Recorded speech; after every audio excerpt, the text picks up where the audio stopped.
அல்ஹம்துலில்லாஹ் நஹ்மதுஹு வ நுஸல்லி அலா ரசூலிஹில் கரீம் அம்மா பஅத். கண்ணியமிக்க அல்லாஹ்வின் நல்லடியார்களே, தொடர்ந்து பனி இஸ்ராயல்களுடைய வரலாறுகளை, குறிப்பாக குர்ஆனில் சொல்லப்பட்டிருக்கக்கூடிய அந்த வரலாறுகளை நம்ம பார்த்து கொண்டு வர்றோம். அந்த வரலாற்றுடைய தொடரில் இன்றைக்கு நாம் பார்க்க போகிறது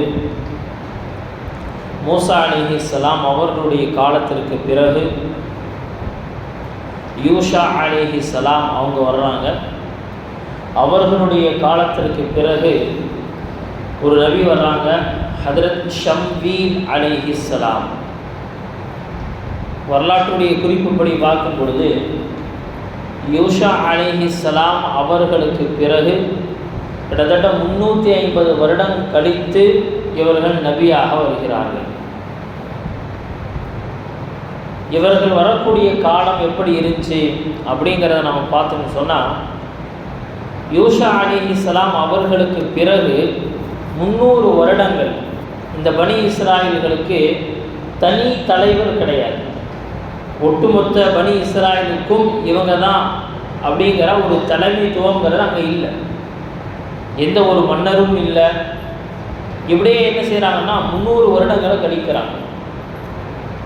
ஒவ்வொரு கூட்டத்தாருக்கும் தனித்தனியாக சில தலைவர்கள், அந்த தலைவர்கள் என்ன சொல்கிறாங்களோ அதை கேட்டு என்ன செய்வாங்க, அவர்கள் தங்களுடைய பிரச்சனைகளை முடிச்சுக்குவாங்க, தேவைகளை நிறைவேற்றிக்குவாங்க. அதனால தான் வரலாற்றில் இந்த காலத்தை என்ன செய்கிறாங்கன்னு சொன்னால் காசிகளுடைய காலம், நீதிபதிகளின் காலம் என்பதாக என்ன செய்கிறாங்கன்னா இதை குறிப்பிடுவாங்க. ஏன்னா ஒவ்வொரு குடும்பத்தார்களுக்கும் அவங்களுக்குன்னு ஒரு தனி நாட்டாமன்னு வைங்களேன், அவங்க என்ன சொல்கிறாங்களோ அதைப்படி கேட்டுட்டு போயிட்டே இருப்பாங்க. இந்த மாதிரி இவர்கள் பிரிஞ்சு இருக்கிறதே காரணமாக வச்சு இவர்கள் அடிக்கடி நிறைய தாக்குதல்களுக்கு உட்படுறாங்க. நிறையா தாக்குதல்கள் சுற்றி இருக்கக்கூடிய என்ன செய்கிறாங்க, வந்து தாக்குதல் தொடுக்கிறது, அவங்களுடைய பொருட்களை சூறையாடி போகிறது, இப்படியே நான் அதுன்னு சொன்னால் தொடர்ந்து நடைபெற்றுட்டே இருக்கு. அதில் ஒரு சமயத்தில் என்ன ஆச்சுன்னு சொன்னால், அவர்களிடத்தில் மொத்த பனி இஸ்ராயலுக்கும் ரொம்ப பரக்கத்தான ஒரு பெட்டி ஒன்று இருந்துச்சு. அந்த பெட்டியை பற்றி அல்லாஹ் தஆலா குர்ஆனையும் சொல்லுவான், தாபூத் என்பதாக சொல்லுவான். தாபூத் அப்படின்னு சொன்னால் அது ஒரு பெட்டி. அந்த பெட்டியில் என்ன இருந்துச்சு அப்படின்னா அல்லாஹ் தஆலா சொல்லுவான், ஃபீஹி சகீனத்தும் மிர் ரப்பிக்கும், உங்களுடைய ரப்பின் தரப்பிலிருந்து இருக்கக்கூடிய ஒரு சகீனத் அதில் இருந்தது. வபகியத்தும் மிம்மா தரக ஆலு மூசா வ ஆலு ஹாரூன், ஹஜ்ரத் மூசா அலைஹிஸ்ஸலாம் அவர்களுடைய குடும்பம், ஹஜ்ரத் ஹாரூன் அலைஹிஸ்ஸலாம் அவருடைய குடும்பத்தார்களுடைய சில ஞாபகார்த்த பொருட்கள் அதுக்குள்ளே இருந்துச்சு. அது இல்லாமல் தௌராத்தினுடைய சில துண்டுகள், சில பலகை துண்டுகள் அதுக்குள்ளே இருந்தது. இது எந்த அளவுக்கு அப்படின்னு சொன்னால், இது அவர்களுக்கு மிகப்பெரிய ஒரு பொக்கிஷமாக, மிகப்பெரிய ஒரு பரக்கத்தாக இருந்துச்சு. அவர்களுக்கு சிரமங்கள் ஏற்படக்கூடிய நேரத்தில் அந்த பொருட்களை முன்வைத்து அல்லாஹ்விடத்தில் துவா செய்வாங்க. அல்லாஹ் அவருடைய துவாக்களை கபூல் செய்வாங்க. அவர்களுக்கு சிரமம் ஏற்படக்கூடிய நேரத்தில் என்ன செய்வாங்கன்னு சொன்னால், போருடைய சமயத்தில் குறிப்பாக அதை வைத்து அவங்க துவா செய்து அவர்கள் போர் செய்யும் பொழுது அல்லாஹ் வெற்றியை கொடுப்பாங்க. அதில் சக்கீனா அப்படிங்கிற ஒரு பொருள் இருந்தது என்பதாக சொல்லுவாங்க. அந்த சக்கீனானா என்ன என்பதாக பார்க்கும் பொழுது தஃப்சீருடைய கிதாபுகளில் குர்ஆனுடைய விளக்க உரையில் எழுதுகிறாங்க, சக்கீனா என்பது அது ஒரு தட்டை போல, அந்த தட்டில் வைத்து தான் நபிமார்களுடைய உள்ளங்கள் கழுவப்பட்டுச்சு. இந்த தட்டு சொர்க்கத்துடைய தட்டு. இப்போ என்ன அப்படின்னு சொன்னால், சில ரிவாயத்துகள் இப்படியும் வருது, அந்த தட்டுக்கு வந்து நாவும் இருந்தது, அது பேசும் என்பதாகவும் சொல்லப்படுது. போரில் வைக்கப்படக்கூடிய நேரத்தில் அது மூச்சு விடுது அப்படின்னு சொன்னால் இது வெற்றியினுடைய அடையாளமாக பார்க்கப்பட்டுச்சு. இப்படி இந்த தாபூத் அப்படிங்கிறது அவங்களுக்கு நிறைய லாபங்களை கொடுக்குது. இந்த அவ்வப்போது வந்து தாக்குதல் தொடுத்துட்டு என்ன செய்கிறாங்க, பொருட்களை சூறையாடி போகிறவங்க இதை பற்றி தூக்கிட்டு போயிட்டாங்க. என்ன நினச்சாங்கன்னா, சரி ஏதோ தங்க காசுகள் போட்டு வச்சுருப்பாங்கன்றிருக்கு அப்படின்னு நினச்சி என்ன செஞ்சாங்க, இவர்களுடைய இந்த பெட்டியை தூக்கிட்டு போயிட்டாங்க. இவர்களுடைய இந்த பெட்டி பனி இஸ்ராயல்களுக்கு இது மிகப்பெரிய பரக்கத்தானதாக இருந்தது. ஆனால் யார் தூக்கிட்டு போனாங்களோ அன்றைய பலஸ்தீனியர்கள், அன்றைக்கு அவர்கள் காஃபிர்கள், அன்றைய பலஸ்தீனியர்களுக்கு அது என்ன ஆச்சுன்னு சொன்னால் அது ஒரு முசீபத்தாக மாறிடுச்சு, அது ஒரு பீடையாக மாறிடுச்சு. அது எப்படி மாறுச்சுங்கிறத பார்ப்படுத்து. இப்போ என்ன அப்படின்னா, இந்த பெட்டி காணாமல் போனது, சூறையாடப்பட்டது அப்படிங்கிறதுக்கே அவர்களுக்கு ஒரு மிகப்பெரிய ஒரு வருத்தத்தை ஏற்படுத்திடுச்சு. அங்கே இருக்கக்கூடிய பெரியவங்க சொல்கிறாங்க, இந்த பெட்டியின் மூலமாக நம்ம நிறைய அல்லாஹ்வுடைய உதவிகளை பார்த்துட்டு இருந்தோம். ஆனால் என்ன சொன்னால் இது இப்போ நம்முடைய கையை விட்டு போயிடுச்சு. இப்போ என்ன அப்படின்னு சொன்னால் நமக்கு கண்டிப்பாக அந்த பெட்டியை மீட்டு தரக்கூடிய அளவுக்கு ஒரு அதிகாரம் படைத்த ஒரு தலைவர் நமக்கு வேணும், ஒரு அரசர் நமக்கு வேணும். இந்த காலகட்டத்தில் தான் ஹஜ்ரத் ஷம்பீல் அலைஹிஸ்ஸலாம் நபியாக ஆக்கப்படுறாங்க. ஷம்பீல் அலைஹிஸ்ஸலாம் நபியாக ஆக்கப்படுறாங்க. அதே ஹாரூன் அலைஹிஸ்ஸலாமுடைய வம்சத்தை சார்ந்தவர்கள். ஹாரூன் அலைஹிஸ்ஸலாமுடைய வம்சத்தை சார்ந்தவர்கள். இப்போ என்ன நடக்குது அப்படின்னு சொன்னால், இப்போ இவங்க ஆலோசனை செஞ்சு நேராக என்ன செய்கிறாங்க, அந்த நபிகிட்ட வர்றாங்க. வந்து சொல்கிறாங்க, இது காலூலி நபியின் லஹும் இப்அத் லனா மலிகன் நுகாத்தில் ஃபீ சபீலில்லாஹ், எங்களுக்குன்னு ஒரு அரசர் வேணும். அந்த அரசர் மூலமாக என்ன செய்யணும்னு சொன்னால், அவரோட சேர்ந்து நாங்கள் அல்லாஹுடைய பாதையில் போர் தொடுக்கணும், அல்லாஹுடைய பாதையில் நாங்கள் ஜிஹாது செய்யணும் அப்படின்னு சொல்லி அவங்க சொல்கிறாங்க. அந்த நபி சொன்னாங்களா, ஏற்கனவே நீங்கள் போருக்கு கூட்டிகிட்டு போன நேரத்தில் என்ன வேலை பண்ணியிருக்கீங்கிறது தெரியும். அவங்க கேட்டாங்க, ஹல் அசைத்தும் இன் குதிப அலைக்கும் கைதாடு அல்லாத்துல் காத்திலு, இதுக்கும் சான்ஸ் இருக்குல்ல, நீங்கள் உங்கள் மேலே போர் கடமையாக்கப்பட்ட பிறகு நீங்கள் போர் செய்ய மாட்டேன் அப்படின்னு சொல்கிறதுக்கு உண்டான சான்ஸும் இருக்கு. அப்படி இருக்கும்போதே எப்படி உங்களுக்குன்னு ஒரு அரசரை தேர்வு செய்கிறது? இல்லை இல்லை, நீங்கள் அரசரை தேர்வு செய்யுங்க. இந்த தடவை எங்களுடைய உயிராலும் எங்களுடைய உள்ளத்தாலும் என்ன செய்வோம், நாங்கள் அவருக்கு முழுசாக கட்டுப்பட்டு நடப்போம். சரி, ஓகே. இப்போ அல்லாஹ் இடத்துல துவா செய்து என்ன செய்கிறாங்கன்னா, அவர்களே இருக்கக்கூடிய அந்த பனி இஸ்ராயல்களை சார்ந்த ஒருவர் என்ன செய்கிறாங்க, அரசராக நியமிக்கப்படுகிறார். அவங்க பேர் தான் தாலூத். தாலூத் அப்படிங்கிறது அவங்களுடைய பேர். இவர் அரசராக மக்களுக்கு எப்படி அறிவிப்பு செய்யப்பட்டார் அப்படின்னா ரெண்டு விதமாக சொல்லப்படுது. ஒன்று என்ன அப்படின்னு சொன்னால், டைரெக்டாக என்ன செய்கிறாங்க, வகால லஹும் நபியுஹும் இன்னல்லாஹ கத் பஅஸ லகும் தாலூத மலிகா, அல்லாஹ் உங்களுக்கு தாலூத் அப்படிங்கிற ஒரு நபரை மன்னராக அல்லாஹ் முடிவு செய்திருக்கிறான் அப்படின்னு சொல்லி ஒரு டைரெக்டான ஒரு அறிவிப்பு நடக்குது.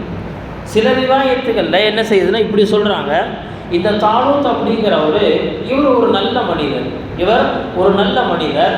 என்ன அப்படின்னு சொன்னால், இந்த தாலூத்துங்கிறவர் தன்னுடைய தந்தையினுடைய ஒரு ஒட்டகம் ஒன்று காணாமல் போச்சு.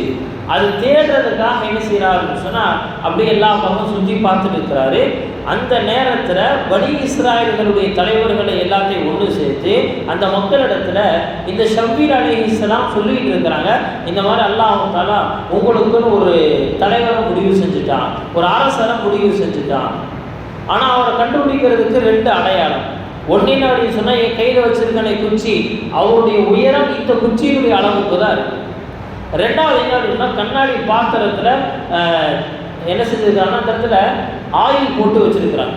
இந்த கண்ணாடி பாத்திரத்தில் இருக்கக்கூடிய ஆயில் இருக்கு, அவர் நெருங்கி வரும் பொழுது என்ன செய்யணும்னு சொன்னால் கொப்பளிக்கும், கொதிக்கிற மாதிரி என்ன செய்யணும்னு சொன்னால் அது கொப்பளிக்கும்.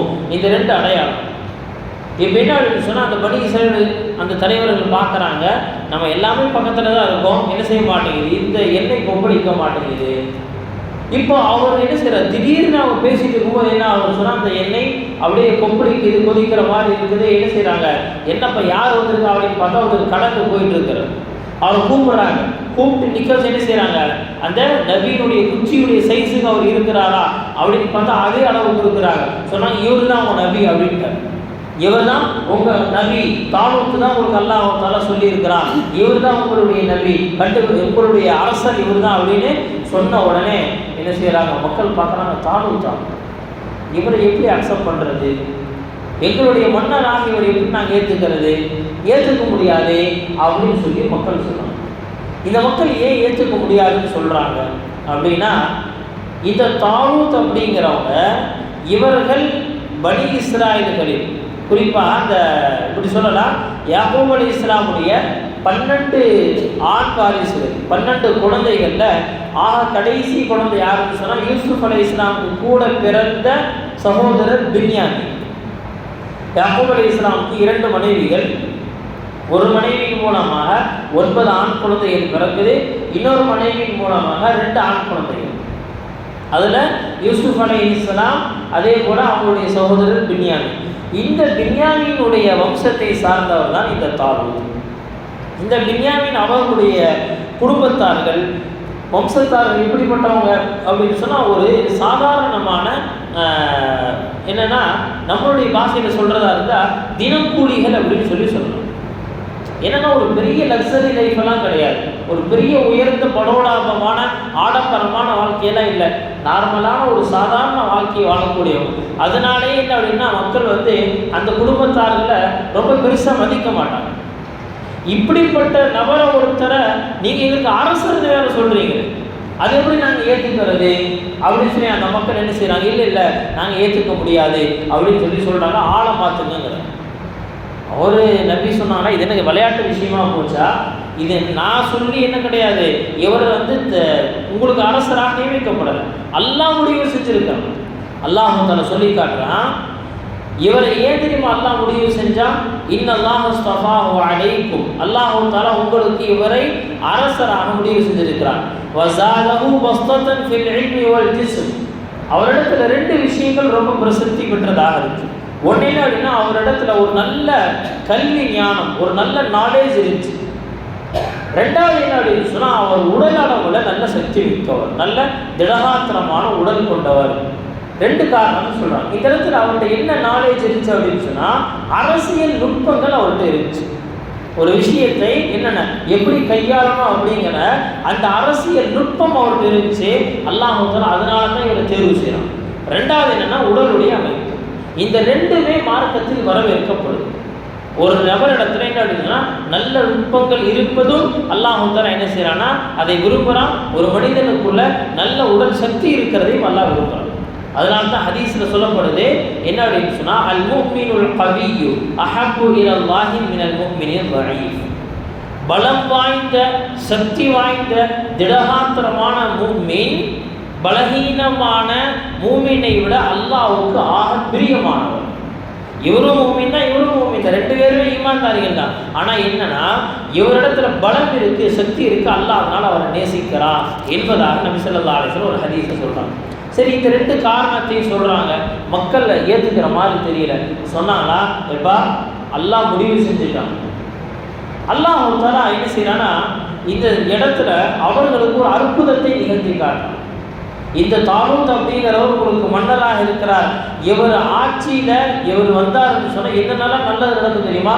முதல்ல பெரிய அற்புதம், நீங்கள் இழந்த அந்த தாபூத் என்று சொல்லப்படக்கூடிய பெட்டி இவரிடத்துல கொண்டு வந்து தரப்படும். எப்படி வரும், அது எப்படி நடக்கும்? இப்போ என்ன அப்படின்னு சொன்னா, நம்ம ஆரம்பத்தில் சொன்ன மாதிரி இந்த பெட்டி பனி இஸ்ராயலுக்கு பரக்கத்து, அந்த பெட்டி அவர்களுக்கு முசீபத்தா மாறுச்சு. எப்படி முசீபத்தா மாறுச்சு அப்படின்னா, அவர்கள் அந்த பெட்டியை எங்கெல்லாம் கொண்டு போய் வைக்கிறாங்களோ அங்கெல்லாம் நோய் பரவுது. ஆரம்பத்தில் அவங்களுக்கு தெரியல. இப்போ என்ன செய்யறாங்க, பெட்டி இடம் மாறுது, அடுத்த ஊருக்கு மாறுது, இன்னொரு ஊருக்கு போன பிறகு அங்கே என்ன ஆகுதுன்னு சொன்ன நோய்கள். இப்போ என்ன செய்யறாங்கன்னு சொன்னா, கிதாபுகள் எழுதப்படுது, இந்த மாதிரி இந்த பெட்டி அந்த பலஸ்தீனியர்கள் எங்கெல்லாம் கொண்டு போய் வச்சாங்களோ அந்த ஊர்கள் எல்லாத்துலேயுமே என்னன்னா நோய்கள் பரவி மக்கள் அழிகிறாங்க. இந்த மாதிரி 5 ஊர் அழிஞ்சு போச்சு. 5 ஊர் அழிஞ்சு போச்சு. கடைசியாக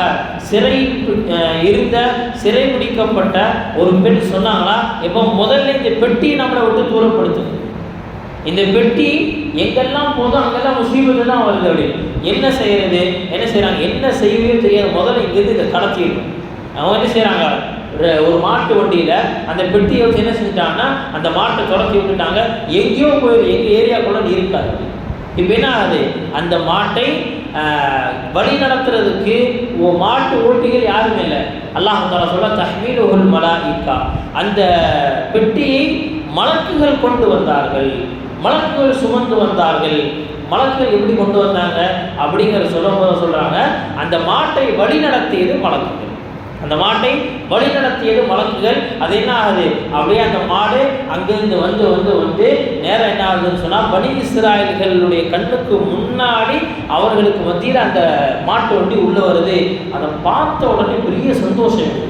பார்த்த உடனே பெரிய சந்தோஷம், ஆகா பெட்டி கிடச்சிருச்சு. இப்போ நேராக அந்த மாட்டோட எங்கே போகுதுன்னு சொன்னால் தாலூத்துடைய வீட்டுக்கு முன்னாடி போகுது. இப்போ தான் மக்களுக்கு புரிஞ்சு, ஆகா எனது தாலூத்தை அல்லாஹ் சும்மா தேர்வு செய்தார், அல்லாஹ் இவருக்கு பெரிய சக்தியை கொடுத்துருக்கான், சரி நாங்கள் இவரை மன்னராக ஏற்றுக்கொள்கிறோம் அப்படின்னு சொல்லி இப்போ தான் இவரை மன்னராகவே ஏற்றுக்கிறாங்க. இவரை மன்னராக ஏற்றுக்கொண்ட பிறகு இவங்களுக்கு என்ன செய்யறாங்கன்னா ஒரு போர் நடக்குது. அந்த போரில் அல்லாஹ் எப்படி வெற்றியை கொடுத்தா அப்படிங்கிற அந்த வரலாற்றை இன்ஷாஅல்லாஹ் நாளை தினத்தில் பார்ப்போம். சுப்ஹானல்லாஹி வ பிஹம்திஹி அஷ்ஹது அல்லா இலாஹா இல்லல்லாஹ்.